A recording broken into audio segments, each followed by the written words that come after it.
ਅੱਜ ਫਿਰ ਮੈਂ ਆਪਣੀ ਜਮਾਤ ਵਿੱਚ ਸੌਂ ਗਈ ਸੀ। ਇਹ ਮੇਰੇ ਨਾਲ ਲੰਬੇ ਸਮੇਂ ਤੋਂ ਹੋ ਰਿਹਾ ਸੀ। ਜਿਵੇਂ ਹੀ ਮੇਰੇ ਅਧਿਆਪਕ ਨੇ ਕਲਾਸ ਵਿੱਚ ਆ ਕੇ ਕੁਝ ਪੜ੍ਹਾਉਣਾ ਸ਼ੁਰੂ ਕਰ ਦਿੱਤਾ, ਮੈਨੂੰ ਅਚਾਨਕ ਨੀਂਦ ਆਉਣ ਲੱਗੀ। ਮੈਂ ਬਹੁਤ ਕੋਸ਼ਿਸ਼ ਕੀਤੀ ਕਿ ਨੀਂਦ ਨਾ ਆਵੇ, ਪਰ ਮੈਂ ਲਗਾਤਾਰ ਸੌਂਦੀ ਰਹੀ। ਹੁਣ ਮੇਰੇ ਟੀਚਰ ਨੂੰ ਵੀ ਪਤਾ ਲੱਗ ਗਿਆ ਸੀ। ਜਿਹੜੀ ਕੁੜੀ ਜਮਾਤ ਵਿੱਚ ਹਮੇਸ਼ਾ ਪਹਿਲੇ ਨੰਬਰ ਤੇ ਰਹੀ ਹੈ, ਉਹ ਹੁਣ ਆਪਣੀ ਪੜ੍ਹਾਈ ਵੱਲ ਧਿਆਨ ਨਹੀਂ ਦੇ ਰਹੀ ਸੀ। ਇੱਕ ਦਿਨ ਮੇਰੇ ਅਧਿਆਪਕ ਨੇ ਮੈਨੂੰ ਪੁੱਛਿਆ ਕਿ ਤੁਹਾਨੂੰ ਕੀ ਸਮੱਸਿਆ ਹੈ? ਤੁਸੀਂ ਹੁਣ ਪੜ੍ਹਾਈ ਤੇ ਧਿਆਨ ਕਿਉਂ ਨਹੀਂ ਦਿੰਦੇ? ਅਧਿਆਪਕ ਦੇ ਸਵਾਲ ਤੇ ਮੇਰੀਆਂ ਅੱਖਾਂ 'ਚ ਹੰਝੂ ਆ ਗਏ। ਮੈਂ ਕਿਹਾ, ਟੀਚਰ ਜੀ, ਮੈਨੂੰ ਨਹੀਂ ਪਤਾ ਕਿ ਮੈਂ ਕਲਾਸ ਵਿੱਚ ਕਿਉਂ ਸੌਂ ਜਾਂਦੀ ਹਾਂ। ਮੈਂ ਕਲਾਸ ਵਿੱਚ ਨਾ ਸੌਣ ਦੀ ਪੂਰੀ ਕੋਸ਼ਿਸ਼ ਕਰਦੀ ਹਾਂ, ਪਰ ਮੈਨੂੰ ਨਹੀਂ ਪਤਾ ਕਿ ਮੈਨੂੰ ਅਚਾਨਕ ਨੀਂਦ ਕਿਵੇਂ ਆ ਜਾਂਦੀ ਹੈ। ਅਧਿਆਪਕ ਨੇ ਪੁੱਛਿਆ ਕਿ ਕੀ ਘਰ ਵਿੱਚ ਕੋਈ ਸਮੱਸਿਆ ਹੈ? ਮੈਂ ਨਾ ਵਿੱਚ ਸਿਰ ਹਿਲਾਇਆ ਅਤੇ ਕਿਹਾ ਕਿ ਮੇਰੇ ਪਿਤਾ ਜੀ ਦਾ ਦੇਹਾਂਤ ਹੋ ਗਿਆ ਸੀ, ਪਰ ਮੇਰੀ ਮਾਂ ਨੇ ਸਾਰਾ ਘਰ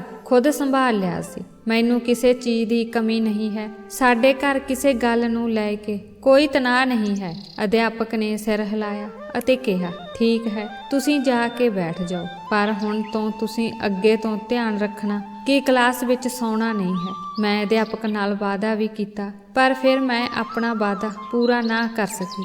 ਅਗਲੇ ਦਿਨ ਮੈਂ ਫਿਰ ਸੌਂ ਗਈ। ਹੁਣ ਤਾਂ ਮੈਨੂੰ ਮੇਰੇ ਅਧਿਆਪਕ ਤੋਂ ਸਜ਼ਾ ਵੀ ਮਿਲਣ ਲੱਗੀ ਸੀ, ਪਰ ਮੈਂ ਕੀ ਕਰਾਂ? ਨੀਂਦ ਤੇ ਕਿਸੇ ਦਾ ਕੋਈ ਜ਼ੋਰ ਨਹੀਂ ਚੱਲਦਾ। ਕਹਿੰਦੇ ਹੈ ਕਿ ਨੀਂਦ ਤਾਂ ਸੂਲੀ ਤੇ ਵੀ ਆ ਜਾਂਦੀ ਹੈ। ਮੇਰਾ ਵੀ ਇਸ ਸਮੇਂ ਇਹੀ ਹਾਲ ਸੀ। ਅੱਜ ਮੈਂ ਫਿਰ ਕਲਾਸ ਵਿੱਚ ਸੌਂ ਗਈ ਅਤੇ ਮੇਰੇ ਅਧਿਆਪਕ ਨੇ ਕਿਹਾ ਕਿ ਤੁਸੀਂ ਕੱਲ੍ਹ ਆਪਣੀ ਮਾਂ ਨੂੰ ਸਕੂਲ ਲੈ ਕੇ ਆਉਣਾ। ਇਹ ਸੁਣ ਕੇ ਮੈਂ ਡਰ ਗਈ ਕਿ ਪਤਾ ਨਹੀਂ ਮੇਰੀ ਮਾਂ ਮੇਰੇ ਨਾਲ ਕਿਹੋ ਜਿਹਾ ਵਿਵਹਾਰ ਕਰੇਗੀ, ਪਰ ਮਾਂ ਨੂੰ ਆਪਣੇ ਅਧਿਆਪਕ ਦਾ ਸੁਨੇਹਾ ਦੇਣਾ ਜ਼ਰੂਰੀ ਸੀ। ਮੈਂ ਆਪਣੀ ਮਾਂ ਨੂੰ ਕਿਹਾ ਕਿ ਮੇਰੇ ਅਧਿਆਪਕ ਨੇ ਤੁਹਾਨੂੰ ਸਕੂਲ ਬੁਲਾਇਆ ਹੈ। ਮੇਰੀਆਂ ਗੱਲਾਂ ਸੁਣਦੇ ਸਾਰ ਹੀ ਮਾਂ ਘਬਰਾ ਗਈ। ਉਹ ਕਹਿਣ ਲੱਗੀ, ਲਕਸ਼ਮੀ, ਕੀ ਤੁਸੀਂ ਸਕੂਲ ਵਿੱਚ ਕੋਈ ਸ਼ਰਾਰਤ ਤਾਂ ਨਹੀਂ ਕੀਤੀ? ਮੈਂ ਨਾ ਵਿੱਚ ਸਿਰ ਹਿਲਾਇਆ। ਮਾਂ ਅਜੇ ਵੀ ਮੇਰੇ ਵੱਲ ਸ਼ੱਕ ਦੀ ਨਜ਼ਰਾਂ ਨਾਲ ਦੇਖ ਰਹੀ ਸੀ। ਉਹ ਕਹਿਣ ਲੱਗੀ, ਫਿਰ ਤੂੰ ਕੀ ਕੀਤਾ ਹੈ ਜੋ ਮੈਨੂੰ ਸਕੂਲ ਬੁਲਾਉਣ ਦੀ ਨੌਬਤ ਆ ਗਈ? ਕੁਝ ਤਾਂ ਜ਼ਰੂਰ ਕੀਤਾ ਹੋਵੇਗਾ। ਮੈਂ ਆਪਣੀ ਮਾਂ ਨੂੰ ਕਹਿਣ ਲੱਗੀ ਕਿ ਮੈਨੂੰ ਕੁਝ ਨਹੀਂ ਪਤਾ। ਅਧਿਆਪਕ ਨੇ ਤੁਹਾਨੂੰ ਕਿਉਂ ਬੁਲਾਇਆ ਹੈ? ਭਾਵੇਂ ਮੈਨੂੰ ਸਭ ਕੁਝ ਪਤਾ ਸੀ। ਅਧਿਆਪਕ ਨੇ ਮੇਰੀ ਮਾਂ ਨੂੰ ਬੁਲਾਇਆ ਸੀ ਤਾਂ ਜੋ ਉਹ ਉਸ ਨੂੰ ਦੱਸ ਸਕੇ ਕਿ ਮੈਂ ਸਕੂਲ ਵਿੱਚ ਸੌਂਦੀ ਰਹਿੰਦੀ ਹਾਂ, ਪਰ ਉਸ ਸਮੇਂ ਮੈਂ ਆਪਣੀ ਮਾਂ ਦੇ ਸਾਹਮਣੇ ਅਣਜਾਣ ਬਣ ਗਈ ਸੀ। ਮਾਂ ਨੇ ਕਿਹਾ, ਲਕਸ਼ਮੀ, ਤੈਨੂੰ ਪਤਾ ਹੈ ਕਿ ਮੈਂ ਲੋਕਾਂ ਦੇ ਘਰਾਂ ਵਿੱਚ ਕੰਮ ਕਰਦੀ ਹਾਂ, ਫਿਰ ਵੀ ਮੈਂ ਤੈਨੂੰ ਚੰਗੇ ਸਕੂਲ ਵਿੱਚ ਪੜ੍ਹਾ ਰਹੀ ਹਾਂ, ਤੁਹਾਡੀ ਹਰ ਲੋੜ ਨੂੰ ਪੂਰਾ ਕਰਦੀ ਹਾਂ। ਹੁਣ ਜੇ ਮੈਂ ਆਪਣਾ ਕੰਮ ਛੱਡ ਕੇ ਤੁਹਾਡੇ ਸਕੂਲ ਵਿੱਚ ਘੁੰਮਣ ਲੱਗ ਗਈ ਤਾਂ ਅਸੀਂ ਕਿੱਥੋਂ ਖਾਵਾਂਗੇ? ਤੁਸੀਂ ਆਪਣੇ ਟੀਚਰ ਨੂੰ ਕਹਿਣਾ ਕਿ ਮੇਰੀ ਮਾਂ ਬਿਮਾਰ ਹੈ, ਉਹ ਸਕੂਲ ਨਹੀਂ ਆ ਸਕਦੀ। ਤੁਸੀਂ ਜੋ ਵੀ ਕਹਿਣਾ ਹੈ ਮੈਨੂੰ ਦੱਸੋ। ਮੈਂ ਘਰ ਜਾ ਕੇ ਆਪਣੀ ਮਾਂ ਨੂੰ ਸਭ ਕੁਝ ਦੱਸ ਦੇਵਾਂਗੀ ਅਤੇ ਫਿਰ ਤੁਸੀਂ ਮੈਨੂੰ ਸਭ ਕੁਝ ਦੱਸ ਦੇਣਾ। ਮੈਂ ਹਾਂ ਵਿੱਚ ਸਿਰ ਹਿਲਾਇਆ। ਮੈਂ ਖੁਸ਼ ਸੀ ਕਿ ਮੇਰੀ ਮਾਂ ਸਕੂਲ ਨਹੀਂ ਜਾ ਰਹੀ। ਅਗਲੇ ਦਿਨ ਜਦੋਂ ਅਧਿਆਪਕ ਨੇ ਮੈਨੂੰ ਪੁੱਛਿਆ ਕਿ ਤੇਰੀ ਮਾਂ ਸਕੂਲ ਕਿਉਂ ਨਹੀਂ ਆਈ, ਤਾਂ ਮੈਂ ਅਧਿਆਪਕ ਨੂੰ ਕਿਹਾ ਕਿ ਮੇਰੀ ਮਾਂ ਬਿਮਾਰ ਹੈ। ਅਧਿਆਪਕ ਨੇ ਕਿਹਾ ਕਿ ਜੋ ਮਰਜ਼ੀ ਹੋਵੇ, ਕੱਲ੍ਹ ਨੂੰ ਆਪਣੀ ਮਾਂ ਨੂੰ ਸਕੂਲ ਲੈ ਕੇ ਆਉਣਾ। ਉਸ ਨੂੰ ਕਹੋ ਕਿ ਇੱਕ ਵਾਰ ਮੈਨੂੰ ਮਿਲ ਕੇ ਜਾਵੇ। ਮੈਂ ਉਸ ਨਾਲ ਕੋਈ ਜ਼ਰੂਰੀ ਗੱਲ ਕਰਨੀ ਹੈ। ਅੱਜ ਫਿਰ ਮੈਂ ਘਰ ਜਾ ਕੇ ਆਪਣੀ ਮਾਂ ਨੂੰ ਅਧਿਆਪਕ ਦਾ ਸੁਨੇਹਾ ਦਿੱਤਾ, ਪਰ ਮੇਰੀ ਮਾਂ ਨੇ ਫਿਰ ਕੋਈ ਨਾ ਕੋਈ ਬਹਾਨਾ ਬਣਾ ਲਿਆ। ਉਦੋਂ ਤੱਕ ਇਹ ਮਾਮਲਾ ਪ੍ਰਿੰਸੀਪਲ ਤੱਕ ਪਹੁੰਚ ਚੁੱਕਾ ਸੀ। ਉਸਨੇ ਮੈਨੂੰ ਆਪਣੇ ਦਫ਼ਤਰ ਬੁਲਾਇਆ ਅਤੇ ਕਿਹਾ, ਲਕਸ਼ਮੀ, ਤੁਸੀਂ ਬਹੁਤ ਹੁਸ਼ਿਆਰ ਵਿਦਿਆਰਥੀ ਹੋ। ਸਾਨੂੰ ਤੁਹਾਡੇ ਤਰਫੋਂ ਕੋਈ ਸ਼ਿਕਾਇਤ ਨਹੀਂ ਆਈ। ਇਸ ਲਈ ਹੁਣ ਤੁਸੀਂ ਮੈਨੂੰ ਦੱਸੋ ਕਿ ਤੁਸੀਂ 8ਵੀਂ ਕਲਾਸ ਵਿੱਚ ਆ ਗਏ ਹੋ ਅਤੇ ਕਾਫੀ ਬੁੱਧੀਮਾਨ ਹੋ ਗਏ ਹੋ, ਫਿਰ ਤੁਹਾਡੇ ਪਾਸੋਂ ਸ਼ਿਕਾਇਤਾਂ ਕਿਉਂ ਆਉਣੀਆਂ ਸ਼ੁਰੂ ਹੋ ਗਈਆਂ? ਜਦੋਂ ਤੁਹਾਨੂੰ ਆਪਣੀ ਮਾਂ ਲਿਆਉਣ ਲਈ ਕਿਹਾ ਗਿਆ ਸੀ ਤਾਂ ਤੁਸੀਂ ਉਹ ਵੀ ਨਹੀਂ ਲਿਆਉਂਦੇ। ਮੈਨੂੰ ਦੱਸੋ, ਤੁਹਾਨੂੰ ਕੀ ਪਰੇਸ਼ਾਨੀ ਹੈ? ਮੈਮ, ਮੇਰੇ ਪਿਤਾ ਜੀ ਦਾ ਦੇਹਾਂਤ ਹੋ ਗਿਆ ਹੈ ਅਤੇ ਮੇਰੀ ਮਾਂ ਲੋਕਾਂ ਦੇ ਘਰਾਂ ਵਿੱਚ ਕੰਮ ਕਰਦੀ ਹੈ ਤਾਂ ਜੋ ਉਹ ਮੈਨੂੰ ਇੱਕ ਚੰਗੇ ਸਕੂਲ ਵਿੱਚ ਭੇਜ ਸਕੇ ਅਤੇ ਮੇਰੀਆਂ ਸਾਰੀਆਂ ਲੋੜਾਂ ਪੂਰੀਆਂ ਕਰ ਸਕੇ। ਇਸ ਲਈ ਉਹ ਸਕੂਲ ਨਹੀਂ ਆ ਸਕਦੀ ਕਿਉਂਕਿ ਉਸ ਨੂੰ ਕੰਮ ਤੋਂ ਛੁੱਟੀ ਨਹੀਂ ਮਿਲਦੀ। ਜੇਕਰ ਉਹ ਆਪਣੀ ਮਾਲਕਨ ਦੀ ਇਜਾਜ਼ਤ ਤੋਂ ਬਿਨਾਂ ਅਜਿਹਾ ਕਰਦੀ ਹੈ ਤਾਂ ਉਹ ਉਸ ਨੂੰ ਨੌਕਰੀ ਤੋਂ ਕੱਢ ਦੇਵੇਗੀ। ਮੈਡਮ ਕਹਿਣ ਲੱਗੀ, ਠੀਕ ਹੈ, ਜੇ ਤੇਰੀ ਮਾਂ ਨਹੀਂ ਆ ਸਕਦੀ ਤਾਂ ਸਮਝੋ ਮੈਂ ਤੇਰੀ ਮਾਂ ਹਾਂ। ਮੈਨੂੰ ਦੱਸੋ, ਤੁਹਾਨੂੰ ਕੋਈ ਸਮੱਸਿਆ ਹੈ ਜਿਸ ਕਾਰਨ ਤੁਸੀਂ ਠੀਕ ਤਰ੍ਹਾਂ ਸੋ ਨਹੀਂ ਪਾਉਂਦੇ? ਪੂਰੀ ਕਲਾਸ ਵਿੱਚ ਤੁਹਾਡਾ ਧਿਆਨ ਕਿੱਥੇ ਰਹਿੰਦਾ ਹੈ? ਮੈਂ ਕਿਹਾ, ਮੈਡਮ ਜੀ, ਪਤਾ ਨਹੀਂ ਕੀ ਗੱਲ ਹੈ, ਮੈਨੂੰ ਅੱਜ ਕੱਲ੍ਹ ਬਹੁਤ ਨੀਂਦ ਆਉਂਦੀ ਹੈ, ਭਾਵੇਂ ਮੈਂ ਜਾਗਦੇ ਰਹਿਣ ਦੀ ਪੂਰੀ ਕੋਸ਼ਿਸ਼ ਕਰਦੀ ਹਾਂ। ਮੈਡਮ ਨੇ ਸਿਰ ਹਿਲਾਇਆ ਅਤੇ ਫਿਰ ਕਿਹਾ, ਠੀਕ ਹੈ, ਮੈਨੂੰ ਦੱਸੋ ਤੁਸੀਂ ਘਰ ਜਾ ਕੇ ਕੀ ਕਰਦੇ ਹੋ? ਮੈਂ ਕਿਹਾ, ਮੈਂ ਘਰ ਜਾ ਕੇ 2 ਘੰਟੇ ਆਰਾਮ ਕਰਦੀ ਹਾਂ। ਉਸ ਤੋਂ ਬਾਅਦ ਮੇਰੀ ਮਾਂ ਲੋਕਾਂ ਦੇ ਘਰਾਂ ਦਾ ਕੰਮ ਕਰਕੇ ਵਾਪਸ ਆਉਂਦੀ ਹੈ ਅਤੇ ਉਹ ਮੈਨੂੰ ਨੀਂਦ ਤੋਂ ਜਗਾ ਕੇ ਟਿਊਸ਼ਨ ਲਈ ਭੇਜ ਦਿੰਦੀ ਹੈ। ਉਸ ਤੋਂ ਬਾਅਦ ਮੈਂ ਘਰ ਆ ਕੇ ਟੀਵੀ ਆਦਿ ਦੇਖਦੀ ਰਹਿੰਦੀ ਹਾਂ ਅਤੇ ਫਿਰ ਰਾਤ 9 ਵਜੇ ਸੌ ਜਾਂਦੀ ਹਾਂ।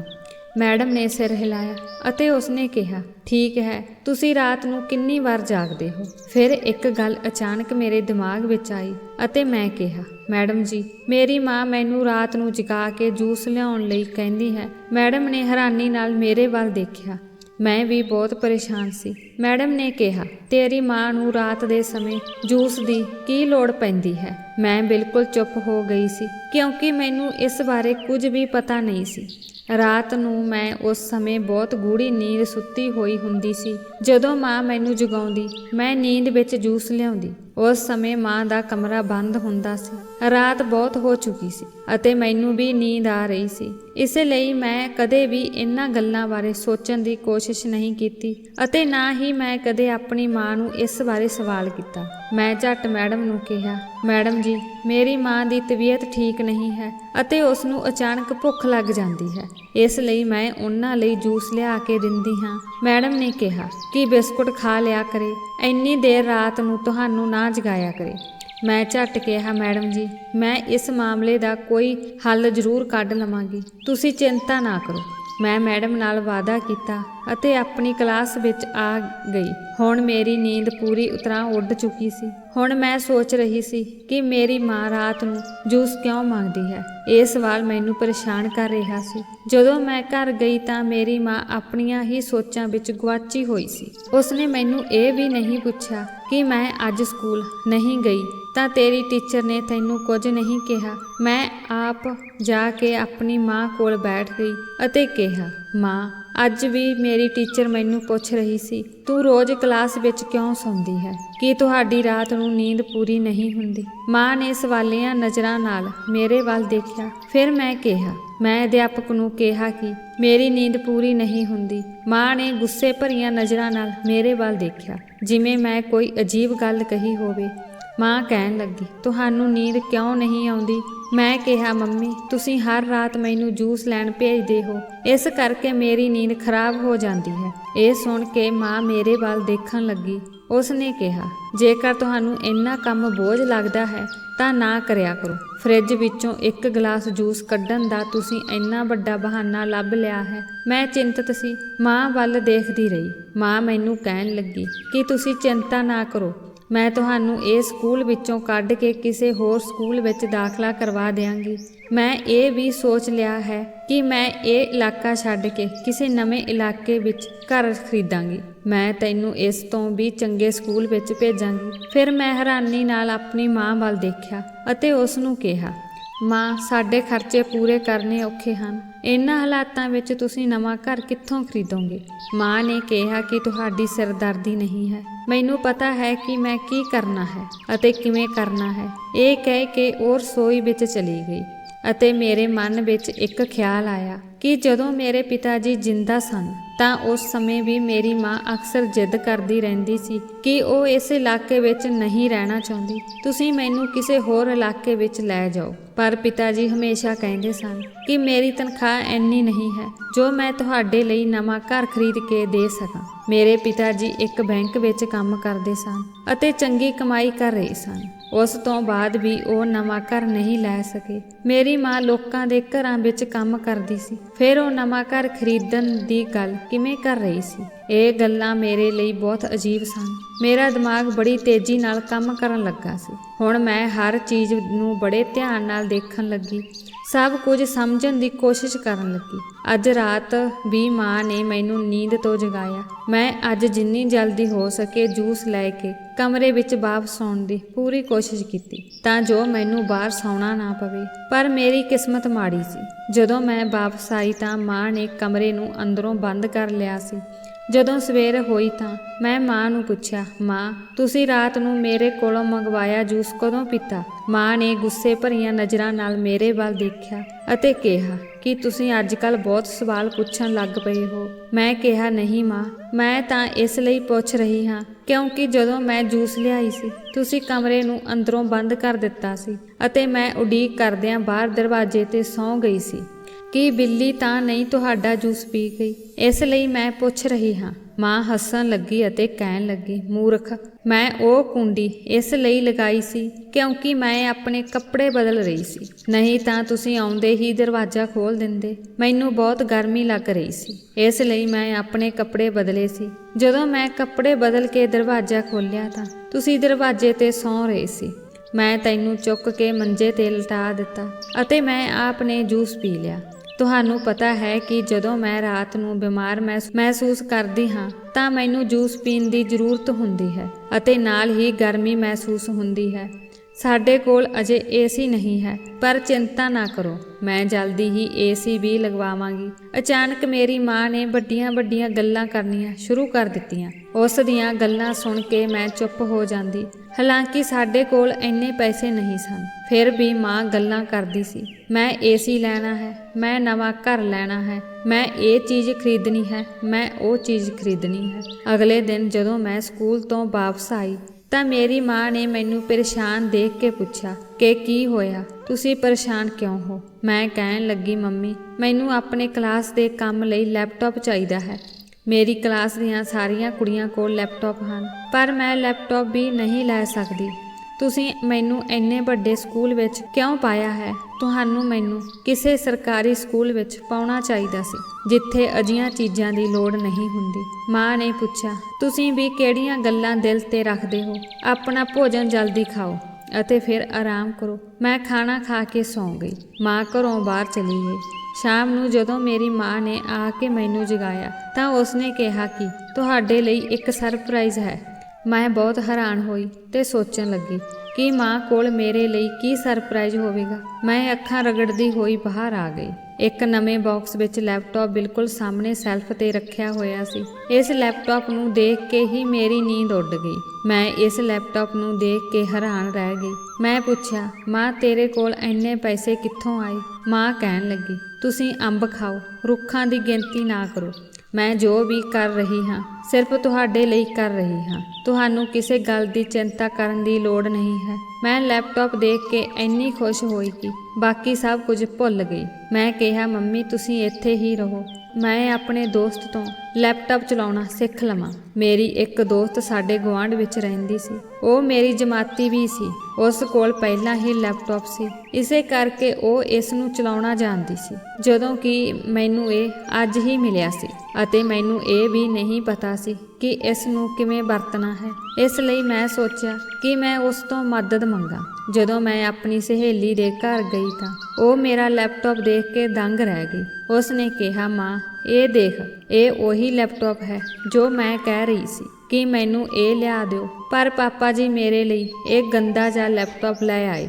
ਮੈਨੂੰ ਸਿਰਫ ਕੰਪਨੀ ਦਾ ਲੈਪਟਾਪ ਚਾਹੀਦਾ ਸੀ। ਗੁਆਂਢੀ ਆਂਟੀ ਜਣੀ, ਮੇਰੇ ਦੋਸਤ ਦੀ ਮਾਂ, ਮੇਰੇ ਨੇੜੇ ਆਈ ਅਤੇ ਮੇਰੇ ਲੈਪਟਾਪ ਨੂੰ ਦੇਖਣ ਲੱਗੀ ਅਤੇ ਕਹਿਣ ਲੱਗੀ ਕਿ ਇਹ ਲੈਪਟਾਪ ਸੱਚਮੁੱਚ ਬਹੁਤ ਵਧੀਆ ਹੈ। ਉਹ ਮੈਨੂੰ ਪੁੱਛਣ ਲੱਗੀ ਕਿ ਤੂੰ ਇਹ ਕਿੱਥੋਂ ਲਿਆਈ ਹੈ ਅਤੇ ਕਿਸ ਦਾ ਹੈ। ਮੈਂ ਕਿਹਾ, ਇਹ ਮੇਰਾ ਹੈ, ਮੇਰੀ ਮਾਂ ਅੱਜ ਹੀ ਮੇਰੇ ਲਈ ਲੈ ਕੇ ਆਈ ਹੈ। ਆਂਟੀ ਨੇ ਹੈਰਾਨੀ ਨਾਲ ਮੇਰੇ ਵੱਲ ਦੇਖਿਆ ਅਤੇ ਕਿਹਾ, ਤੇਰੀ ਮਾਂ ਕੋਲ ਇੰਨੇ ਪੈਸੇ ਕਿੱਥੋਂ ਆਏ ਜੋ ਉਹ ਤੇਰੇ ਲਈ ਲੈਪਟਾਪ ਵੀ ਖਰੀਦ ਰਹੀ ਹੈ?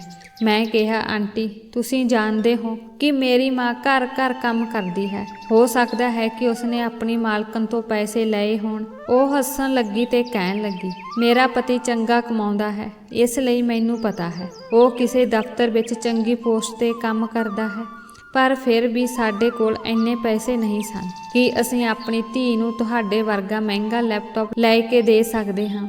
ਅਤੇ ਫਿਰ ਤੁਸੀਂ ਮੈਨੂੰ ਇੱਕ ਗੱਲ ਦੱਸੋ, ਜਦੋਂ ਤੁਹਾਡੀ ਮਾਂ ਸਾਰਾ ਦਿਨ ਘਰੋਂ ਨਹੀਂ ਨਿਕਲਦੀ ਤਾਂ ਉਹ ਕੀ ਕੰਮ ਕਰਦੀ ਹੈ? ਕੀ ਉਸਨੇ ਘਰ ਵਿੱਚ ਕੋਈ ਸੈਂਟਰ ਖੋਲ੍ਹਿਆ ਹੈ? ਆਂਟੀ ਦੀ ਗੱਲ ਸੁਣ ਕੇ ਮੈਂ ਕਿਹਾ, ਨਹੀਂ ਆਂਟੀ, ਮਾਂ ਕੰਮ ਕਰਦੀ ਹੈ। ਉਹ ਵੱਡੀਆਂ ਕੋਠੀਆਂ ਵਿੱਚ ਕੰਮ ਕਰਨ ਜਾਂਦੀ ਹੈ। ਉਹ ਸਾਰਾ ਦਿਨ ਉੱਥੇ ਹੀ ਰਹਿੰਦੀ ਹੈ। ਉਹ ਕਹਿਣ ਲੱਗੀ ਕਿ ਇਹ ਝੂਠ, ਤੂੰ ਕਿਤੇ ਹੋਰ ਜਾ ਕੇ ਬੋਲ। ਅਸੀਂ ਇਲਾਕੇ ਵਾਲੇ ਸਵੇਰ ਤੋਂ ਤੇਰੀ ਮਾਂ ਨੂੰ ਦੇਖਦੇ ਹਾਂ।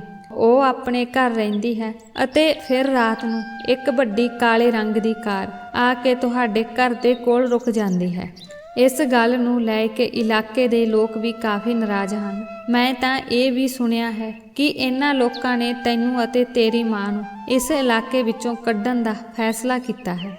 ਅਸੀਂ ਇਹਨਾਂ ਨੂੰ ਬਾਹਰ ਕੱਢ ਕੇ ਹੀ ਰਹਾਂਗੇ ਕਿਉਂਕਿ ਇਹ ਇੱਜ਼ਤਦਾਰ ਇਲਾਕਾ ਹੈ। ਅਸੀਂ ਤੁਹਾਡੇ ਲੋਕਾਂ ਦੀਆਂ ਅਜਿਹੀਆਂ ਹਰਕਤਾਂ ਇੱਥੇ ਨਹੀਂ ਹੋਣ ਦੇਵਾਂਗੇ। ਅਤੇ ਬੇਟੀ, ਸਾਡੇ ਘਰ ਨਾ ਆਓ। ਅਜਿਹਾ ਨਾ ਹੋਵੇ ਕਿ ਇਲਾਕੇ ਦੇ ਲੋਕ ਸਾਡਾ ਜੀਣਾ ਹਰਾਮ ਕਰ ਦੇਣ। ਮੇਰੀਆਂ ਅੱਖਾਂ ਵਿੱਚ ਹੰਝੂ ਸਨ। ਆਂਟੀ ਇਹ ਕੀ ਕਹਿ ਰਹੀ ਸੀ? ਮੈਂ ਕਿਹਾ, ਆਂਟੀ ਤੁਸੀਂ ਇਹ ਸਭ ਕਿਉਂ ਕਹਿ ਰਹੇ ਹੋ? ਆਂਟੀ ਨੇ ਕਿਹਾ, ਹੁਣ ਤੂੰ ਵੀ ਇੰਨੀ ਛੋਟੀ ਕੁੜੀ ਨਹੀਂ ਰਹੀ। 8ਵੀਂ ਜਮਾਤ ਵਿੱਚ ਪੜ੍ਹਦੀਆਂ ਕੁੜੀਆਂ ਵਿਆਹ ਕਰਵਾ ਕੇ ਸਹੁਰੇ ਘਰ ਚਲੀਆਂ ਜਾਂਦੀਆਂ ਹਨ। ਮੈਂ ਜਾਣਦੀ ਹਾਂ ਕਿ ਤੁਸੀਂ ਵੀ ਆਪਣੀ ਮਾਂ ਦੇ ਬਹੁਤ ਕਰੀਬ ਹੋ, ਇਸੇ ਲਈ ਤੁਸੀਂ ਇੰਨਾ ਮਹਿੰਗਾ ਲੈਪਟਾਪ ਲੈ ਕੇ ਸਾਡੇ ਘਰ ਆਏ ਹੋ। ਜੇਕਰ ਤੁਸੀਂ ਸਲੀਕੇ ਵਾਲੇ ਹੁੰਦੇ ਤਾਂ ਤੁਸੀਂ ਇਸ ਲੈਪਟਾਪ ਵੱਲ ਦੇਖ ਕੇ ਆਪਣੀ ਮਾਂ ਨੂੰ ਪੁੱਛਦੇ ਕਿ ਇੰਨੇ ਪੈਸੇ ਕਿੱਥੋਂ ਆਏ, ਪਰ ਤੁਸੀਂ ਕੁਝ ਨਹੀਂ ਕਿਹਾ। ਇਸ ਦਾ ਮਤਲਬ ਹੈ ਕਿ ਤੁਸੀਂ ਵੀ ਆਪਣੀ ਮਾਂ ਦੇ ਕਾਰੋਬਾਰ ਵਿੱਚ ਬਰਾਬਰ ਦੇ ਹਿੱਸੇਦਾਰ ਹੋ। ਮੈਂ ਅੱਖਾਂ ਵਿੱਚ ਹੰਝੂਆਂ ਨਾਲ ਲੈਪਟਾਪ ਚੁੱਕਿਆ ਅਤੇ ਆਪਣੇ ਘਰ ਵਾਪਸ ਆ ਗਈ। ਆਂਟੀ ਨੇ ਜੋ ਕਿਹਾ ਉਹ ਬਹੁਤ ਮਾੜਾ ਸੀ। ਉਸਨੇ ਮੇਰੇ ਅਤੇ ਮੇਰੀ ਮਾਂ ਦੇ ਚਰਿੱਤਰ ਤੇ ਉਂਗਲ ਉਠਾਈ ਅਤੇ ਸਾਡੇ ਲਈ ਧੰਦਾ ਸ਼ਬਦ ਦੀ ਵਰਤੋਂ ਕੀਤੀ, ਜਿਸ ਨੂੰ ਮੈਂ ਕਿਸੇ ਵੀ ਹਾਲਤ ਵਿੱਚ ਬਰਦਾਸ਼ਤ ਨਹੀਂ ਕਰ ਸਕਦੀ ਸੀ। ਜਦੋਂ ਮਾਂ ਨੇ ਮੇਰਾ ਰੋਂਦਾ ਚਿਹਰਾ ਦੇਖਿਆ ਤਾਂ ਮੈਨੂੰ ਪੁੱਛਿਆ, ਕੀ ਹੋਇਆ? ਤੂੰ ਇੰਨੀ ਉਦਾਸ ਕਿਉਂ ਹੈ? ਤਾਂ ਮੈਂ ਕਿਹਾ, ਮੰਮੀ, ਗੁਆਂਢੀ ਆਂਟੀ ਮੈਨੂੰ ਪੁੱਛ ਰਹੀ ਸੀ, ਤੇਰੀ ਮਾਂ ਨੇ ਤੈਨੂੰ ਇੰਨਾ ਮਹਿੰਗਾ ਲੈਪਟਾਪ ਖਰੀਦਣ ਲਈ ਇੰਨੇ ਪੈਸੇ ਕਿੱਥੋਂ ਆਏ? ਮਾਂ ਨੇ ਕਿਹਾ, ਇਹਨਾਂ ਲੋਕਾਂ ਦੀਆਂ ਗੱਲਾਂ ਨੂੰ ਦਿਲ ਤੇ ਨਾ ਲਾਓ। ਦਰਅਸਲ ਮਿਰਚੀ ਤਾਂ ਉਹਨਾਂ ਨੂੰ ਉਦੋਂ ਲੱਗੂਗੀ ਜਦੋਂ ਮੈਂ ਨਵੀਂ ਕਾਰ ਖਰੀਦਾਂਗੀ ਅਤੇ ਫਿਰ ਦੇਖਣਾ ਕਿ ਇਹਨਾਂ ਲੋਕਾਂ ਦੇ ਚਿਹਰੇ ਕਿਵੇਂ ਦਿਖਾਈ ਦਿੰਦੇ ਹਨ। ਇਹ ਸੁਣ ਕੇ ਮੈਂ ਹੋਰ ਵੀ ਚਿੰਤਤ ਹੋ ਗਈ ਕਿ ਮੇਰੀ ਮਾਂ ਨੂੰ ਇੰਨੇ ਪੈਸੇ ਕਿੱਥੋਂ ਮਿਲ ਰਹੇ ਹਨ। ਹੁਣ ਮੰਮੀ ਦੀਆਂ ਗੱਲਾਂ ਮੇਰੇ ਦਿਮਾਗ ਵਿੱਚ ਘੁੰਮ ਰਹੀਆਂ ਸਨ। ਮੇਰਾ ਦਿਲ ਕੰਬ ਰਿਹਾ ਸੀ। ਉਹ ਜੋ ਵੀ ਕੁਝ ਕਹਿ ਰਹੀ ਸੀ ਉਹ ਸੱਚ ਨਹੀਂ ਸੀ, ਪਰ ਮੈਂ ਕਿਸੇ ਵੀ ਹਾਲਤ ਵਿੱਚ ਇਹ ਮੰਨਣ ਲਈ ਤਿਆਰ ਨਹੀਂ ਸੀ ਕਿ ਮੇਰੀ ਮਾਂ ਦੇ ਚਰਿੱਤਰ ਵਿੱਚ ਕੁਝ ਗਲਤ ਸੀ। ਖੈਰ, ਮੈਂ ਵੀ ਫੈਸਲਾ ਕਰ ਲਿਆ ਸੀ ਕਿ ਹੁਣ ਦੁੱਧ ਦਾ ਦੁੱਧ ਅਤੇ ਪਾਣੀ ਦਾ ਪਾਣੀ ਕਰਕੇ ਰਹਾਂਗੀ। ਮੈਂ ਸਾਰਾ ਸੱਚ ਜਾਣ ਕੇ ਹੀ ਰਹਾਂਗੀ। ਰਾਤ ਨੂੰ ਫਿਰ ਮਾਂ ਨੇ ਮੈਨੂੰ ਨੀਂਦ ਤੋਂ ਜਗਾਇਆ ਅਤੇ ਜੂਸ ਮੰਗਵਾਇਆ। ਮੈਂ ਜੂਸ ਲਿਆਈ, ਪਰ ਫਿਰ ਮੈਂ ਸੋ ਗਈ ਅਤੇ ਜੋ ਰਾਜ ਮੈਂ ਪਤਾ ਕਰਨਾ ਚਾਹੁੰਦੀ ਸੀ ਉਹ ਪਤਾ ਨਹੀਂ ਕਰ ਸਕੀ। ਪਰ ਮੈਂ ਕਿਸੇ ਵੀ ਕੀਮਤ 'ਤੇ ਸੱਚ ਜਾਣਨਾ ਚਾਹੁੰਦੀ ਸੀ। ਇਸੇ ਲਈ ਮੈਂ ਬਹਾਨਾ ਬਣਾਇਆ ਕਿ ਮਾਂ, ਅੱਜ ਮੈਂ ਬਿਮਾਰ ਹਾਂ, ਮੈਂ ਸਕੂਲ ਨਹੀਂ ਜਾਣਾ ਚਾਹੁੰਦੀ। ਮੈਂ ਇਹ ਬਹਾਨਾ ਇਸ ਲਈ ਬਣਾਇਆ ਸੀ ਕਿਉਂਕਿ ਮੈਂ ਦੇਖਣਾ ਚਾਹੁੰਦੀ ਸੀ ਕਿ ਮੇਰੀ ਮਾਂ ਮਕਾਨਾਂ ਵਿੱਚ ਕੰਮ ਕਰਨ ਜਾਂਦੀ ਹੈ ਜਾਂ ਨਹੀਂ। ਮਾਂ ਮੇਰੀ ਗੱਲ ਸੁਣ ਕੇ ਘਬਰਾ ਗਈ ਤੇ ਕਹਿਣ ਲੱਗੀ ਕਿ ਤੂੰ ਦਵਾਈ ਲੈ ਕੇ ਸਕੂਲ ਜਾ, ਤੇਰੀ ਪੜ੍ਹਾਈ ਦਾ ਕੋਈ ਨੁਕਸਾਨ ਨਾ ਹੋਵੇ। ਮੈਂ ਕਿਹਾ, ਮਾਂ, ਅੱਜ ਮੇਰੇ ਵਿੱਚ ਹਿੰਮਤ ਨਹੀਂ ਹੈ, ਇਸ ਲਈ ਮੈਂ ਨਹੀਂ ਜਾਵਾਂਗੀ। ਮਾਂ ਨੇ ਕਿਹਾ, ਠੀਕ ਹੈ, ਜੇ ਅੱਜ ਤੁਹਾਡੀ ਤਬੀਅਤ ਠੀਕ ਨਹੀਂ ਹੈ ਤਾਂ ਮੈਂ ਵੀ ਅੱਜ ਕੰਮ ਤੋਂ ਛੁੱਟੀ ਲੈ ਲਵਾਂਗੀ। ਮੈਂ ਆਪਣੀ ਬਿਮਾਰ ਧੀ ਨੂੰ ਛੱਡ ਕੇ ਕੰਮ ਤੇ ਨਹੀਂ ਜਾ ਸਕਦੀ। ਠੀਕ ਹੈ, ਮੈਂ ਮਾਂ ਨੂੰ ਕਿਹਾ ਕਿ ਮੇਰੀ ਚਿੰਤਾ ਨਾ ਕਰੋ, ਆਰਾਮ ਨਾਲ ਕੰਮ ਤੇ ਜਾਓ, ਮੈਂ ਆਪਣਾ ਖਿਆਲ ਰੱਖ ਸਕਦੀ ਹਾਂ, ਹੁਣ ਮੈਂ ਵੱਡੀ ਹੋ ਗਈ ਹਾਂ। ਮਾਂ ਨੇ ਕਿਹਾ, ਨਹੀਂ, ਇਹ ਅਸੰਭਵ ਹੈ। ਤੁਸੀਂ ਬਿਮਾਰ ਹੋ ਅਤੇ ਮੈਂ ਕੰਮ ਕਰਦੀ ਰਹਾਂ। ਜੇ ਮੈਂ ਤੁਹਾਨੂੰ ਇਸ ਹਾਲਤ ਵਿੱਚ ਛੱਡ ਗਈ ਤਾਂ ਮੈਨੂੰ ਇੱਕ ਪਲ ਲਈ ਵੀ ਰਾਹਤ ਮਹਿਸੂਸ ਨਹੀਂ ਹੋਵੇਗੀ। ਤੁਸੀਂ ਜਾਣਦੇ ਹੋ ਕਿ ਤੁਹਾਡੇ ਪਿਤਾ ਦੀ ਮੌਤ ਤੋਂ ਬਾਅਦ ਤੁਸੀਂ ਹੀ ਮੇਰਾ ਸਹਾਰਾ ਹੋ। ਜੋ ਵੀ ਹੋ ਜਾਵੇ, ਤੁਸੀਂ ਹੀ ਮੇਰੇ ਲਈ ਇਕੱਲੇ ਹੋ। ਮੈਂ ਸਿਰਫ ਤੁਹਾਡੇ ਲਈ ਕੰਮ ਕਰਦੀ ਹਾਂ। ਮੈਂ ਸਿਰ ਹਿਲਾਇਆ, ਮੇਰੀ ਦਾਲ ਨਹੀਂ ਗਲੀ ਸੀ। ਮੇਰੀ ਮਾਂ ਨੇ ਮੈਨੂੰ ਆਪਣਾ ਭੇਤ ਨਹੀਂ ਜਾਣਨ ਦਿੱਤਾ। ਅੱਜ ਉਹ ਸਾਰਾ ਦਿਨ ਘਰ ਹੀ ਰਹੀ ਅਤੇ ਮੇਰੀ ਦੇਖਭਾਲ ਕਰਦੀ ਰਹੀ ਤੇ ਮੈਨੂੰ ਕਹਿੰਦੀ ਰਹੀ ਕਿ ਤੁਸੀਂ ਡਾਕਟਰ ਕੋਲ ਜਾ ਕੇ ਦਵਾਈ ਲੈ ਆਓ। ਪਰ ਮੈਂ ਜਾਣ ਤੋਂ ਨਾ ਕਰ ਦਿੱਤੀ ਤੇ ਕਿਹਾ ਕਿ ਮੈਂ ਇਸ ਤਰ੍ਹਾਂ ਠੀਕ ਹੋ ਜਾਵਾਂਗੀ। ਹੁਣ ਮੈਂ ਰਾਤ ਦਾ ਬੇਸਬਰੀ ਨਾਲ ਇੰਤਜ਼ਾਰ ਕਰ ਰਹੀ ਸੀ। ਕਿਉਂਕਿ ਉਸ ਸਮੇਂ ਮਾਂ ਮੈਨੂੰ ਜੂਸ ਲੈਣ ਭੇਜ ਦੇਵੇਗੀ। ਉਦੋਂ ਹੀ ਮੈਂ ਸਾਰਾ ਰਾਜ ਪਤਾ ਕਰ ਲਵਾਂਗੀ। ਮੈਂ ਰਾਤ ਨੂੰ ਗੂੜੀ ਨੀਂਦ ਸੌਂ ਰਹੀ ਸੀ ਜਦੋਂ ਮਾਂ ਨੇ ਮੈਨੂੰ ਉਠਾ ਕੇ ਕਿਹਾ, ਮੇਰੇ ਲਈ ਫਰਿੱਜ ਵਿੱਚੋਂ ਜੂਸ ਲਿਆਓ। ਮੈਂ ਕਿਹਾ, ਠੀਕ ਹੈ ਮਾਂ, ਮੈਂ ਲੈ ਆਵਾਂਗੀ।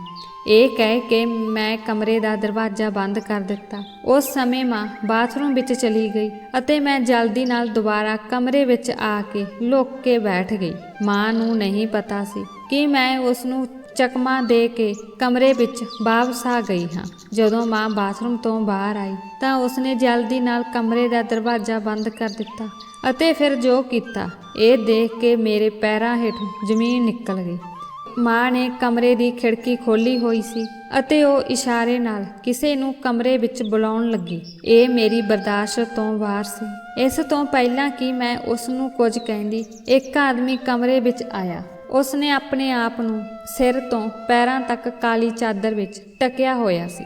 ਮਾਂ ਉਸ ਵੱਲ ਦੇਖ ਕੇ ਉਸ ਨੂੰ ਕਹਿਣ ਲੱਗੀ ਕਿ ਚੰਗਾ ਹੋਇਆ ਤੁਸੀਂ ਆ ਗਏ। ਮੈਂ ਲੰਬੇ ਸਮੇਂ ਤੋਂ ਤੁਹਾਡੇ ਆਉਣ ਦੀ ਉਡੀਕ ਕਰ ਰਹੀ ਸੀ। ਮੈਂ ਲక్ష్ਮੀ ਨੂੰ ਵੀ ਕਮਰੇ ਤੋਂ ਬਾਹਰ ਭੇਜ ਦਿੱਤਾ ਹੈ। ਹੁਣ ਤੇਰੇ ਜਾਣ ਤੋਂ ਬਾਅਦ ਹੀ ਮੈਂ ਉਸ ਨੂੰ ਕਮਰੇ ਵਿੱਚ ਲੈ ਕੇ ਆਵਾਂਗੀ। ਮੈਨੂੰ ਕੁਝ ਪੈਸਿਆਂ ਦੀ ਲੋੜ ਹੈ, ਇਸ ਲਈ ਮੈਨੂੰ ਪੈਸੇ ਦਿਓ। ਮੈਂ ਆਪਣੀ ਬੇਟੀ ਲక్ష్ਮੀ ਲਈ ਨਵੇਂ ਕੱਪੜੇ ਖਰੀਦਣਾ ਚਾਹੁੰਦੀ ਹਾਂ। ਉਸ ਨੇ ਕਈ ਦਿਨ ਗਰੀਬੀ ਵਿੱਚ ਗੁਜ਼ਾਰੇ ਹਨ। ਹੁਣ ਮੈਂ ਉਸ ਨੂੰ ਹਰ ਤਰ੍ਹਾਂ ਦੀਆਂ ਖੁਸ਼ੀਆਂ ਦੇਣਾ ਚਾਹੁੰਦੀ ਹਾਂ। ਉਸ ਆਦਮੀ ਨੇ ਅਜੇ ਸਿਰ ਤੋਂ ਚਾਦਰ ਨਹੀਂ ਹਟਾਈ ਸੀ। ਮੈਂ ਇੱਕਦਮ ਖੜੀ ਹੋ ਕੇ ਕਿਹਾ, ਮਾਂ ਤੁਸੀਂ ਇਹ ਸਭ ਕੀ ਕਰ ਰਹੇ ਹੋ? ਤੁਸੀਂ ਮੇਰੇ ਪਿਤਾ ਨੂੰ ਧੋਖਾ ਦੇ ਰਹੇ ਹੋ। ਮਾਂ, ਜੇ ਮੈਂ ਭੁੱਖ ਨਾਲ ਮਰ ਵੀ ਜਾਂਦੀ ਤਾਂ ਮੈਂ ਤੁਹਾਡੇ ਕੋਲ ਕਦੇ ਸ਼ਿਕਾਇਤ ਨਾ ਕਰਦੀ। ਮੈਨੂੰ ਨਵੇਂ ਕੱਪੜੇ, ਜੁੱਤੀਆਂ ਜਾਂ ਪੈਸੇ ਦੀ ਲੋੜ ਨਹੀਂ ਹੈ। ਮੈਨੂੰ ਤੁਸੀਂ ਚਾਹੀਦੇ ਹੋ। ਮੈਨੂੰ ਤੁਹਾਡੇ ਤੋਂ ਇਹ ਸਭ ਕਰਨ ਦੀ ਉਮੀਦ ਨਹੀਂ ਸੀ। ਤੁਸੀਂ ਇਹ ਸਭ ਕਿਉਂ ਕੀਤਾ? ਤੁਸੀਂ ਕਿਸੇ ਅਜਨਬੀ ਨੂੰ ਸਾਡੇ ਘਰ ਬੁਲਾਇਆ। ਭਾਵ ਉਹ ਲੋਕ ਜੋ ਗੁਆਂਢ ਵਿੱਚ ਗੱਲਾਂ ਕਰ ਰਹੇ ਸਨ, ਉਹ ਸਭ ਕੁਝ ਠੀਕ ਸੀ। ਕੱਲ੍ਹ ਵੀ ਆਂਟੀ ਨੇ ਮੈਨੂੰ ਦੱਸਿਆ ਸੀ ਕਿ ਰਾਤ ਨੂੰ ਇੱਕ ਕਾਲੇ ਰੰਗ ਦੀ ਕਾਰ ਤੁਹਾਡੇ ਘਰ ਦੇ ਕੋਲ ਆ ਕੇ ਰੁਕਦੀ ਹੈ ਅਤੇ ਇੱਕ ਆਦਮੀ ਉਸ ਵਿੱਚੋਂ ਨਿਕਲ ਕੇ ਤੁਹਾਡੇ ਘਰ ਜਾਂਦਾ ਹੈ। ਇਲਾਕੇ ਵਿੱਚ ਹਰ ਕੋਈ ਸਾਡੇ ਵਿਰੁੱਧ ਹੋ ਗਿਆ ਹੈ। ਉਹ ਸਾਨੂੰ ਇਸ ਇਲਾਕੇ ਤੋਂ ਬਾਹਰ ਕੱਢਣਾ ਚਾਹੁੰਦੇ ਹਨ। ਤੁਸੀਂ ਇਹ ਸਭ ਕਿਉਂ ਕੀਤਾ? ਮੈਂ ਕਿਸੇ ਨਾਲ ਅੱਖਾਂ ਮਿਲਾਉਣ ਦੇ ਯੋਗ ਵੀ ਨਹੀਂ ਰਹੀ। ਹੁਣ ਸਾਨੂੰ ਇਸ ਇਲਾਕੇ ਵਿੱਚੋਂ ਬਾਹਰ ਕੱਢ ਦਿੱਤਾ ਜਾਵੇਗਾ। ਕੀ ਤੁਹਾਡੇ ਕੋਲ ਕੋਈ ਹੋਰ ਟਿਕਾਣਾ ਹੈ? ਉਸੇ ਸਮੇਂ ਉਸ ਆਦਮੀ ਨੇ ਆਪਣੇ ਸਿਰ ਤੋਂ ਚਾਦਰ ਲਾਹ ਦਿੱਤੀ ਸੀ। ਉਸ ਆਦਮੀ ਨੂੰ ਦੇਖ ਕੇ ਮੇਰੀਆਂ ਅੱਖਾਂ ਹੰਝੂਆਂ ਨਾਲ ਭਰ ਗਈਆਂ। ਉਹ ਕੋਈ ਹੋਰ ਨਹੀਂ ਸਗੋਂ ਮੇਰੇ ਅਸਲੀ ਪਿਤਾ ਸਨ, ਜਿਨ੍ਹਾਂ ਦਾ ਦੇਹਾਂਤ ਹੋ ਗਿਆ ਸੀ ਅਤੇ ਜਿਨ੍ਹਾਂ ਦਾ ਅੰਤਿਮ ਸੰਸਕਾਰ ਮੈਂ ਖੁਦ ਦੇਖਿਆ ਸੀ। ਮੈਂ ਕਿਹਾ, ਪਿਤਾ ਜੀ ਤੁਸੀਂ ਇੱਥੇ ਕਿਵੇਂ ਆਏ ਹੋ? ਪਿਤਾ ਕਹਿਣ ਲੱਗਾ, ਧੀ ਤੇਰਾ ਬਾਪ ਅਜੇ ਮਰਿਆ ਨਹੀਂ ਹੈ, ਉਹ ਜਿੰਦਾ ਹੈ। ਪਰ ਤੁਸੀਂ ਇਹ ਹੀ ਸਮਝੋ ਕਿ ਮੈਂ ਜਿਉਂਦਾ ਹੋ ਕੇ ਵੀ ਮਰ ਗਿਆ ਹਾਂ। ਮੈਂ ਆਪਣੀ ਮਰਜ਼ੀ ਨਾਲ ਕਿਤੇ ਵੀ ਨਹੀਂ ਜਾ ਸਕਦਾ। ਮੈਂ ਆਪਣੇ ਆਪ ਨੂੰ ਇੱਕ ਘਰ ਵਿੱਚ ਬੰਦ ਰੱਖਿਆ ਹੋਇਆ ਹੈ। ਮੈਂ ਰਾਤ ਨੂੰ ਬਾਹਰ ਜਾਂਦਾ ਹਾਂ ਤਾਂ ਜੋ ਕੋਈ ਮੈਨੂੰ ਨਾ ਵੇਖੇ ਅਤੇ ਫਿਰ ਮੈਂ ਤੁਹਾਡੇ ਤੋਂ ਆਪਣੇ ਜਿਉਂਦੇ ਹੋਣ ਦੀ ਖਬਰ ਵੀ ਛੁਪਾਈ ਰੱਖੀ। ਤੁਸੀਂ ਇਸ ਸਮੇਂ ਨਾ ਸਮਝ ਅਤੇ ਨਾਦਾਨ ਹੋ। ਕਿਤੇ ਤੁਸੀਂ ਇਹ ਕਿਸੇ ਹੋਰ ਨੂੰ ਨਾ ਦੱਸ ਦਿਓ ਕਿ ਤੇਰੇ ਪਿਤਾ ਜੀ ਜਿੰਦਾ ਹਨ, ਤਾਂ ਅਸੀਂ ਤਿੰਨੋਂ ਸਲਾਖਾਂ ਪਿੱਛੇ ਹੋ ਜਾਂਦੇ। ਇਸ ਲਈ ਮੈਂ ਬਹੁਤ ਕੋਸ਼ਿਸ਼ ਕਰਨ ਦੇ ਬਾਵਜੂਦ ਤੁਹਾਨੂੰ ਮਿਲ ਨਹੀਂ ਸਕਿਆ। ਮੇਰੀਆਂ ਅੱਖਾਂ ਵਿੱਚੋਂ ਹੰਝੂ ਆਉਣ ਲੱਗੇ। ਮੈਂ ਆਪਣੇ ਪਿਤਾ ਨੂੰ ਨਫ਼ਰਤ ਕਰਨ ਲੱਗੀ। ਮੈਂ ਕਿਹਾ, ਪਿਤਾ ਜੀ ਤੁਹਾਨੂੰ ਸ਼ਰਮ ਆਉਣੀ ਚਾਹੀਦੀ ਹੈ ਕਿ ਇੱਕ ਧੀ ਦੇ ਸਿਰ ਤੇ ਉਸਦੇ ਬਾਪ ਦਾ ਪਰਛਾਵਾਂ ਕਿੰਨਾ ਜ਼ਰੂਰੀ ਹੈ। ਕੀ ਤੁਸੀਂ ਭੁੱਲ ਗਏ ਹੋ? ਮੈਂ ਹਰ ਵੇਲੇ ਤੁਹਾਡੇ ਲਈ ਰੋਂਦੀ ਅਤੇ ਤੁਹਾਨੂੰ ਯਾਦ ਕੀਤਾ ਅਤੇ ਤੁਸੀਂ ਆਪਣੇ ਆਪ ਨੂੰ ਮੇਰੇ ਤੋਂ ਲੁਕੋ ਕੇ ਰੱਖਿਆ। ਤੁਹਾਡੇ ਅਜਿਹਾ ਕਰਨ ਪਿੱਛੇ ਕੀ ਰਾਜ ਹੈ? ਤੁਸੀਂ ਮੈਨੂੰ ਸਾਰੀ ਗੱਲ ਦੱਸੋ। ਪਿਤਾ ਜੀ ਦੀਆਂ ਅੱਖਾਂ ਵਿੱਚ ਵੀ ਹੰਝੂ ਸਨ। ਉਹ ਕਹਿਣ ਲੱਗੇ ਕਿ ਸ਼ੁਰੂ ਤੋਂ ਹੀ ਮੇਰੀ ਅਤੇ ਤੇਰੀ ਮਾਂ ਦੀ ਇੱਛਾ ਸੀ ਕਿ ਅਸੀਂ ਆਪਣੇ ਬੱਚਿਆਂ ਨੂੰ ਪੜ੍ਹਾ ਲਿਖਾ ਕੇ ਉਹਨਾਂ ਦੀ ਹਰ ਲੋੜ ਪੂਰੀ ਕਰਦੇ। ਮੈਂ ਇੱਕ ਬੈਂਕ ਵਿੱਚ ਕੰਮ ਕਰਦਾ ਸੀ। ਮੇਰੀ ਆਮਦਨ ਇੰਨੀ ਨਹੀਂ ਸੀ ਕਿ ਤੁਹਾਨੂੰ ਇੱਕ ਵੱਡਾ ਘਰ, ਇੱਕ ਕਾਰ ਜਾਂ ਤੁਹਾਨੂੰ ਕਿਸੇ ਮਹਿੰਗੇ ਸਕੂਲ ਵਿੱਚ ਭੇਜਣ ਲਈ ਕਾਫੀ ਨਹੀਂ ਸੀ। ਉਦੋਂ ਮੇਰੀ ਇਹ ਇੱਛਾ ਸੀ, ਮੇਰੇ ਕੋਲ ਡਾਕਟਰ ਬਣਨ ਲਈ ਪੈਸੇ ਨਹੀਂ ਸਨ ਅਤੇ ਮੈਨੂੰ ਉਮੀਦ ਸੀ ਕਿ ਮੈਂ ਭਵਿੱਖ ਵਿੱਚ ਵੀ ਇੰਨੇ ਪੈਸੇ ਇਕੱਠੇ ਨਹੀਂ ਕਰ ਸਕਾਂਗਾ। ਕੁਝ ਹੀ ਦਿਨਾਂ ਵਿੱਚ ਮੇਰੇ ਬੈਂਕ ਵਿੱਚ ਇੱਕ ਨਵਾਂ ਨਿਯਮ ਆ ਗਿਆ। ਬੀਮਾ ਪਤੀ ਪਤਨੀ ਲਈ ਕੀਤਾ ਗਿਆ ਸੀ ਅਤੇ ਜੇਕਰ ਪੂਰੇ ਬੀਮੇ ਦੇ ਪ੍ਰੀਮੀਅਮ ਦਾ ਭੁਗਤਾਨ ਕਰਨ ਤੋਂ ਪਹਿਲਾਂ ਪਤੀ ਪਤਨੀ ਵਿੱਚੋਂ ਕਿਸੇ ਦੀ ਮੌਤ ਹੋ ਜਾਂਦੀ ਹੈ ਤਾਂ ਦੂਜੇ ਸਾਥੀ ਨੂੰ ਬੀਮੇ ਦੀ ਪੂਰੀ ਰਕਮ ਮਿਲੇਗੀ। ਸਭ ਤੋਂ ਵੱਡਾ ਬੀਮਾ ਜੋ ਮੈਂ ਕੀਤਾ ਸੀ ਉਹ 10 ਲੱਖ ਦਾ ਸੀ। ਮੈਂ 4 ਕਿਸ਼ਤਾਂ ਵੀ ਜਮ੍ਹਾਂ ਕਰਵਾ ਦਿੱਤੀਆਂ ਸਨ। ਫਿਰ ਮੈਂ ਤੇ ਤੇਰੀ ਮਾਂ ਨੇ ਆਪਸੀ ਸਲਾਹ ਮਸ਼ਵਰੇ ਨਾਲ ਸਾਡੀ ਝੂਠੀ ਮੌਤ ਦਾ ਡਰਾਮਾ ਰਚਿਆ। ਮੈਨੂੰ ਪਤਾ ਹੈ ਕਿ ਇਹ ਗਲਤ ਹੈ। ਮੈਂ ਜੋ ਵੀ ਕੀਤਾ ਉਹ ਸਹੀ ਨਹੀਂ ਸੀ, ਪਰ ਮੈਨੂੰ ਕੀ ਕਰਨਾ ਚਾਹੀਦਾ ਹੈ? ਹਾਲਾਤ ਅਜਿਹੇ ਸਨ ਕਿ ਅਸੀਂ ਘੱਟ ਪੈਸੇ ਨਾਲ ਗੁਜ਼ਾਰਾ ਨਹੀਂ ਕਰ ਸਕਦੇ ਸੀ ਅਤੇ ਮੈਂ ਜ਼ਿਆਦਾ ਕਮਾ ਨਹੀਂ ਸਕਦਾ ਸੀ। ਮੈਨੂੰ ਧੋਖਾਧੜੀ ਤੋਂ ਇਲਾਵਾ ਕੋਈ ਹੋਰ ਵਿਕਲਪ ਨਹੀਂ ਦਿਸਦਾ ਸੀ। ਮੈਂ ਇੱਕ ਖੁਫੀਆ ਕੰਪਨੀ ਨਾਲ ਸਮਝੌਤਾ ਕੀਤਾ ਸੀ ਜੋ ਹਰ ਤਰ੍ਹਾਂ ਦੀ ਧੋਖਾਧੜੀ ਲਈ ਮਸ਼ਹੂਰ ਸੀ। ਮੈਂ ਉਸ ਨੂੰ ਕਿਹਾ ਕਿ ਮੈਂ ਆਪਣੀ ਮੌਤ ਦਾ ਜਾਲੀ ਕਾਗਜ਼ ਬਣਾਉਣਾ ਚਾਹੁੰਦਾ ਹਾਂ। ਇਸ ਲਈ ਉਸਨੇ ਅਜਿਹਾ ਕਰਨ ਵਿੱਚ ਮੇਰਾ ਪੂਰਾ ਸਾਥ ਦਿੱਤਾ। ਇਹ ਉਹ ਸੀ ਜਿਸ ਨੇ ਮੇਰੀ ਮੌਤ ਦਾ ਸਾਰਾ ਦ੍ਰਿਸ਼ ਬਣਾਇਆ ਅਤੇ ਫਿਰ ਗੁਪਤ ਰੂਪ ਵਿੱਚ ਮੇਰੀ ਅਰਥੀ ਨੂੰ ਬਦਲ ਦਿੱਤਾ। ਮੈਂ ਇਹਨਾਂ ਲੋਕਾਂ ਨੂੰ ਇਸ ਕੰਮ ਲਈ ਪੈਸੇ ਦਿੱਤੇ ਸਨ। ਉਸ ਤੋਂ ਬਾਅਦ ਮੇਰੀ ਮੌਤ ਦੇ ਕਾਰਨ ਤੁਹਾਡੀ ਮਾਂ ਨੇ ਇਹ 10 ਲੱਖ ਰੁਪਏ ਬੀਮੇ ਵਜੋਂ ਪ੍ਰਾਪਤ ਕੀਤੇ ਅਤੇ ਉਹ ਪੈਸੇ ਮੇਰੇ ਕੋਲ ਰੱਖੇ ਹੋਏ ਹੈ। ਉਸ ਪੈਸੇ ਨਾਲ ਅਸੀਂ ਦੋਵੇਂ ਤੁਹਾਡੀਆਂ ਲੋੜਾਂ ਪੂਰੀਆਂ ਕਰ ਰਹੇ ਹਾਂ। ਮੈਂ ਪਿਤਾ ਜੀ ਨੂੰ ਕਿਹਾ ਕਿ ਇਹ ਸਭ ਤੁਸੀਂ ਬਹੁਤ ਗਲਤ ਕੀਤਾ ਹੈ, ਤੁਹਾਨੂੰ ਅਜਿਹਾ ਨਹੀਂ ਕਰਨਾ ਚਾਹੀਦਾ ਸੀ। ਪਿਤਾ ਜੀ ਦੀਆਂ ਅੱਖਾਂ ਵਿੱਚ ਹੰਝੂ ਸਨ। ਉਹ ਕਹਿਣ ਲੱਗਾ, ਲਕਸ਼ਮੀ, ਇਹ ਸਭ ਕਰਕੇ ਮੈਂ ਕਿਹੜਾ ਸਕੂਨ ਵਿੱਚ ਹਾਂ। ਮੈਂ ਜੋ ਕੁਝ ਵੀ ਕੀਤਾ ਸਿਰਫ ਤੁਹਾਡੇ ਲਈ ਕੀਤਾ। ਇਸ ਸਮੇਂ ਮੈਂ ਆਪਣੇ ਮਾਤਾ ਪਿਤਾ ਦੇ ਚਿਹਰਿਆਂ ਤੇ ਬਹੁਤ ਬੇਬਸੀ ਦੇਖ ਰਹੀ ਸੀ। ਮੇਰੀਆਂ ਅੱਖਾਂ ਵਿੱਚੋਂ ਵੀ ਹੰਝੂ ਵਹਿਣ ਲੱਗੇ। ਮੈਂ ਆਪਣੇ ਪਿਤਾ ਦਾ ਹੱਥ ਚੁੰਮਿਆ ਅਤੇ ਕਿਹਾ, ਤੁਸੀਂ ਕਾਨੂੰਨ ਦੀਆਂ ਨਜ਼ਰਾਂ ਵਿੱਚ ਬੇਸ਼ੱਕ ਗਲਤ ਹੋ, ਪਰ ਮੇਰੇ ਲਈ ਤੁਸੀਂ ਮੇਰੇ ਹੀਰੋ ਹੋ। ਤੁਸੀਂ ਜੋ ਵੀ ਕੀਤਾ ਉਹ ਮੇਰੇ ਭਲੇ ਲਈ ਕੀਤਾ। ਮੈਂ ਇਸ ਲਈ ਤੁਹਾਨੂੰ ਕਦੇ ਵੀ ਦੋਸ਼ੀ ਨਹੀਂ ਠਹਿਰਾਵਾਂਗੀ। ਪਿਤਾ ਜੀ ਖੁਸ਼ ਸਨ। ਇਸ ਇਲਾਕੇ ਵਿੱਚ ਮੇਰਾ ਅਤੇ ਮੇਰੀ ਮਾਂ ਦਾ ਜੀਣਾ ਮੁਸ਼ਕਲ ਹੋ ਗਿਆ ਸੀ। ਇਸ ਲਈ ਅਸੀਂ ਇੱਕ ਨਵੇਂ ਘਰ ਵਿੱਚ ਚਲੇ ਗਏ ਜਿੱਥੇ ਮੇਰੇ ਪਿਤਾ ਜੀ ਪਹਿਲਾਂ ਹੀ ਰਹਿ ਰਹੇ ਸਨ। ਮੈਂ ਸ਼ਹਿਰ ਦੇ ਇੱਕ ਵੱਡੇ ਸਕੂਲ ਵਿੱਚ ਦਾਖਲਾ ਲੈ ਲਿਆ। ਹੁਣ ਮੈਂ ਫਿਰ ਤੋਂ ਪੂਰਾ ਮਨ ਲਗਾ ਕੇ ਪੜ੍ਹ ਰਹੀ ਸੀ। ਮੈਂ ਆਪਣੇ ਮਾਤਾ ਪਿਤਾ ਦਾ ਡਾਕਟਰ ਬਣਨ ਦਾ ਸੁਪਨਾ ਕਿਸੇ ਵੀ ਕੀਮਤ ਤੇ ਪੂਰਾ ਕਰਨਾ ਚਾਹੁੰਦੀ ਸੀ। ਮੈਂ ਅਤੇ ਮੇਰੀ ਮਾਂ ਆਮ ਜ਼ਿੰਦਗੀ ਜੀ ਰਹੇ ਸੀ, ਪਰ ਮੇਰੇ ਪਿਤਾ ਜੀ ਨੇ ਇਸ ਸਭ ਲਈ ਬਹੁਤ ਕੁਰਬਾਨੀਆਂ ਕੀਤੀਆਂ ਸਨ। ਉਹ ਹਰ ਵੇਲੇ ਆਪਣੇ ਆਪ ਨੂੰ ਲੁਕੋ ਕੇ ਰੱਖਦੇ ਸੀ। ਉਹ ਕਿਤੇ ਨਹੀਂ ਜਾ ਸਕਦੇ ਸੀ। ਉਸ ਦੇ ਫੜੇ ਜਾਣ ਦਾ ਬਹੁਤ ਖਤਰਾ ਸੀ। ਮੈਂ ਆਪਣੇ ਪਿਤਾ ਜੀ ਦਾ ਵੀਜ਼ਾ ਲਗਾਉਣਾ ਅਤੇ ਪੂਰੇ ਪਰਿਵਾਰ ਨੂੰ ਵਿਦੇਸ਼ ਭੇਜਣ ਦੀ ਬਹੁਤ ਕੋਸ਼ਿਸ਼ ਕੀਤੀ, ਪਰ ਇਹ ਵੀ ਸੰਭਵ ਨਹੀਂ ਸੀ ਕਿਉਂਕਿ ਉਸ ਲਈ ਵੀ ਕਾਫੀ ਕਾਗਜ਼ਾਂ ਦੀ ਲੋੜ ਸੀ। ਮੈਂ ਜਾਣਦੀ ਹਾਂ ਕਿ ਮੇਰੇ ਪਿਤਾ ਜੀ ਨੇ ਜੋ ਵੀ ਕੀਤਾ ਉਹ ਗਲਤ ਸੀ। ਮੇਰੇ ਪਿਤਾ ਜੀ ਕਾਨੂੰਨ ਦੀਆਂ ਨਜ਼ਰਾਂ ਤੋਂ ਬਚ ਗਏ ਸਨ, ਪਰ ਉਹ ਘਰ ਵਿੱਚ ਕੈਦੀ ਬਣ ਕੇ ਰਹਿ ਗਏ ਸਨ।